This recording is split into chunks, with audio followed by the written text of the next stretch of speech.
pessoas que assistem aqui ao meu canal, sejam bem-vindos. Normalmente, quando nasce uma criança, tudo que a família dessa criança mais quer é que essa criança cresça saudável, estude, se forme, consiga um emprego e que se torne independente. Então, toda a atenção é voltada para o desenvolvimento dessa criança e tudo que ela faz é sinônimo de alegria.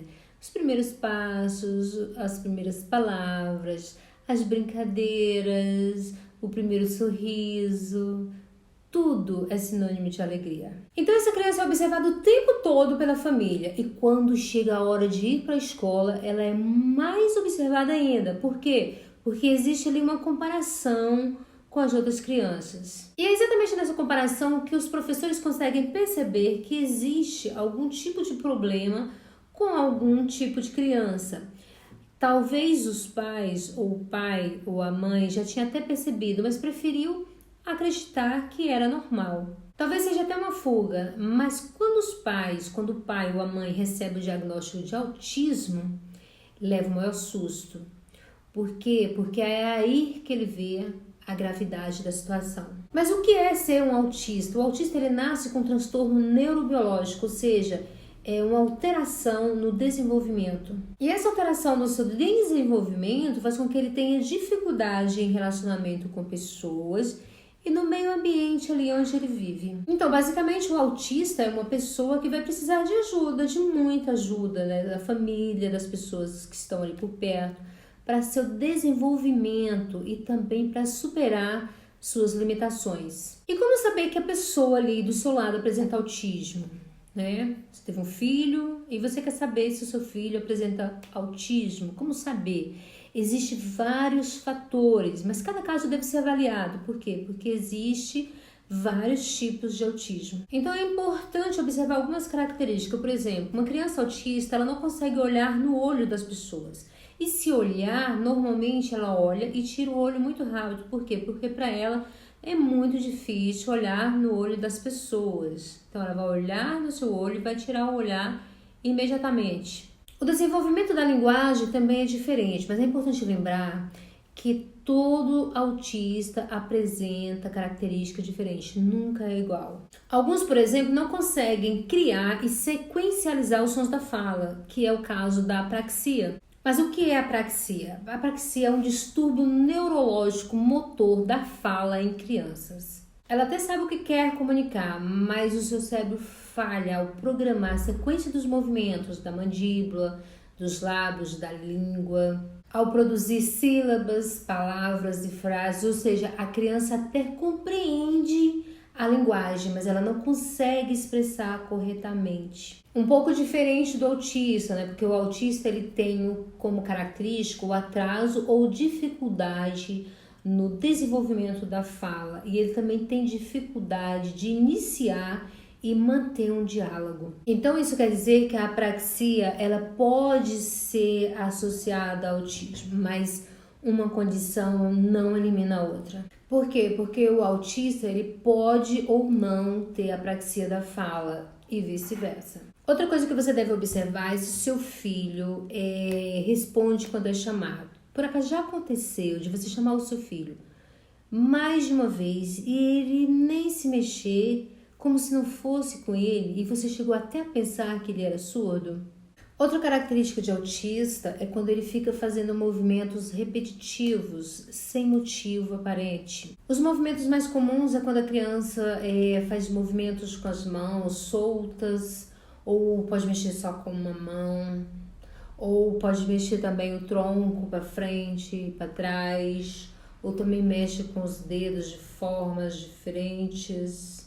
Normalmente o autista também costuma repetir frases que ouviu em filmes ou desenhos animados, então ele repete a mesma frase várias vezes. Normalmente no meio de uma conversa com alguém, o autista ele emite sons e palavras repetidas. Pode acontecer também dele estar ali conversando com um colega e do nada ele se isola, ele sai de perto e vai lá para um canto. E quando se conversa com um autista, é preciso tomar bastante cuidado. Por quê? Porque ele confunde frases em sentido figurado, ou seja, ele leva tudo ao pé da letra. Então, se você disser para ele que você está roxa de fome, ele vai entender que você está roxa mesmo. A comunicação do autista é muito boa, é excelente até, só que ele tem dificuldade de interação social. Por isso, ele vai falar de temas só do seu interesse. Se o tema não for do interesse dele, ele vai sair de perto e não vai falar sobre aquilo. Normalmente uma criança autista ela costuma brincar com objetos de forma inusitada. Por exemplo, ela pega uma caneca e joga para cima e fica parando. Ou então ela pode pegar essa mesma caneca e fazer de conta que é um helicóptero e ficar fazendo manobras no ar. O autista também tem uma reação excessiva a barulho, principalmente se o barulho for muito alto. Ele tem também essa mesma reação a contato físico. Por exemplo, se você der um abraço nele, ele se sente desconfortável. Ele se sente desconfortável até mesmo com um simples tocar de mão, tipo, toca na mão dele e se sente desconfortável. Normalmente essa rejeição do afeto não acontece por vontade própria. Ele associa o contato social como se fosse uma coisa ruim. Então, para ele é como se fosse uma tortura. Ele sente realmente como se fosse assim, um sofrimento muito grande. Outra coisa que deve ficar ligado é que o autista ele não tem muita noção de perigo. Então, ele pode ficar muito próximo de um precipício sem se preocupar que pode estar correndo risco. A capacidade de imaginação e abstração do autista também é reduzida. Por exemplo, se você imaginar que você está colocando um limão na boca, é possível que a sua boca saliva e é possível até que você sinta assim, um certo arrepio. No caso do autista, isso não acontece. Uma outra característica do autista é apresentar interesse exagerado por assuntos específicos. Por exemplo, como surgiu o foguete ou como surgiu o trem-bala. Normalmente o autista ele segue uma rotina muito rígida e exagerada. E quando alguma coisa acontece do jeito que ele não quer, então ele se sente incomodado. E é por isso que ele faz questão de seguir a sua rotina. Então, se a pessoa apresenta alguns desses comportamentos, existe então aí a hipótese diagnóstica de autismo. Mas é preciso que essa pessoa seja avaliada e acompanhada por um profissional específico para tratamento. E é importante lembrar que o autismo ainda não tem cura, mas existe tratamento para que a pessoa tenha uma condição de vida melhor. E em caso de hipótese diagnóstica, a criança deve ser encaminhada para o serviço de saúde mental infantil. E como é o tratamento? O primeiro passo é a família compreender que o autista ele vai precisar de muito amor, muito carinho e muita atenção. Então ele deve ser respeitado, incluído no meio social e levado a acreditar no seu potencial. Porque o autista ele pode desenvolver um talento especial e contribuir como qualquer outra pessoa. E o tratamento é multidisciplinar, com fonoaudiólogo, com pediatra, com psicólogo, com psiquiatra, com neurologista, e é essa equipe que vai orientar e preservar o tratamento.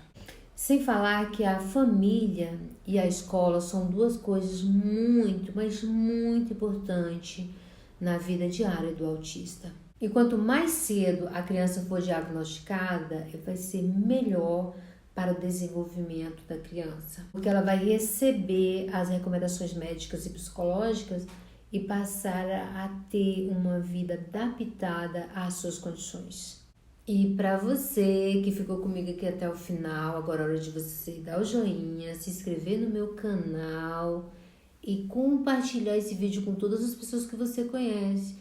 Olha lá, estou aguardando, tá? Vamos lá?